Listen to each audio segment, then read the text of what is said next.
पहले भारत पर ब्रिटिश शासन का राज था। इंडियंस अपने ही देश में रहते थे, लेकिन उन्हें अपने फैसले खुद लेने की आजादी नहीं थी।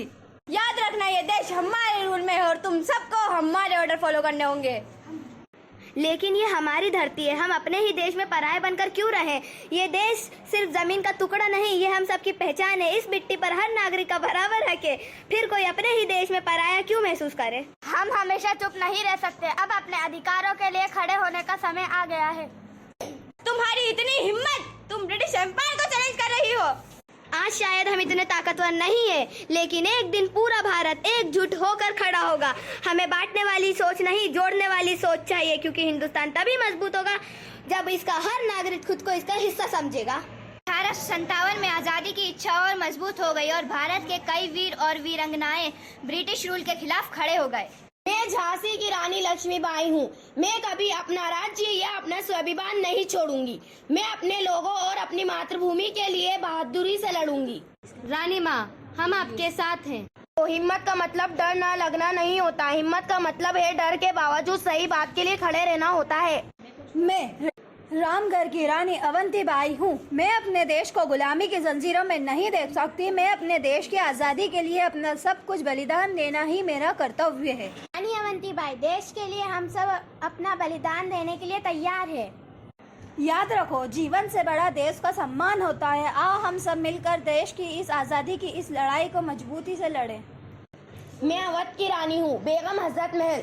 अवध भी चुप नहीं बैठेगा। जब देश खतरे में हो तो हमें अपने सारे मतभेद भूलकर एकजुट हो जाना चाहिए।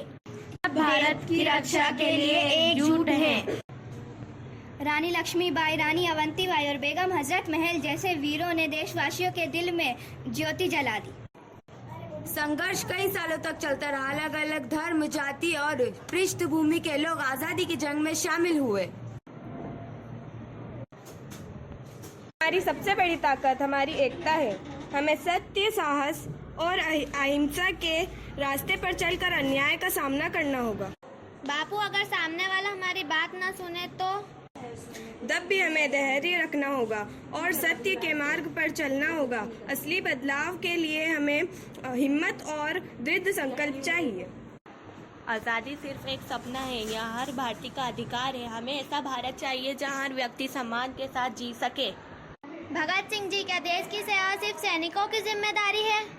नहीं, देश की सेवा का मतलब ईमानदार बनना, अन्याय के खिलाफ आवाज उठाना और दूसरों की मदद करना और अपने देश को बेहतर बनाना।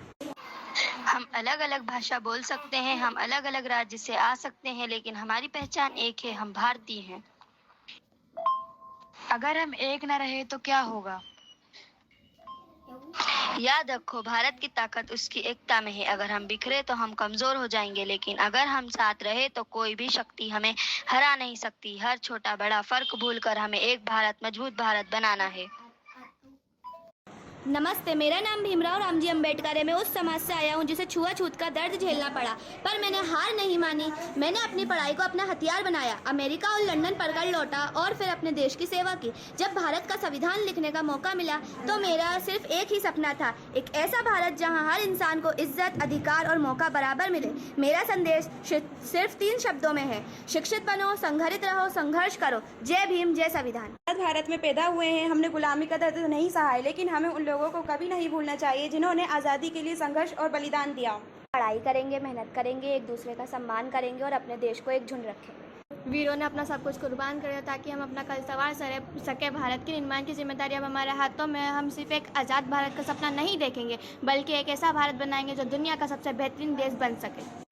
हमारे वीरों की हिम्मत ने हमें आज़ादी दिलाई है। अब भारत के भविष्य उसके युवाओं की जिम्मेदारी और मेहनत पर निर्भर करता है।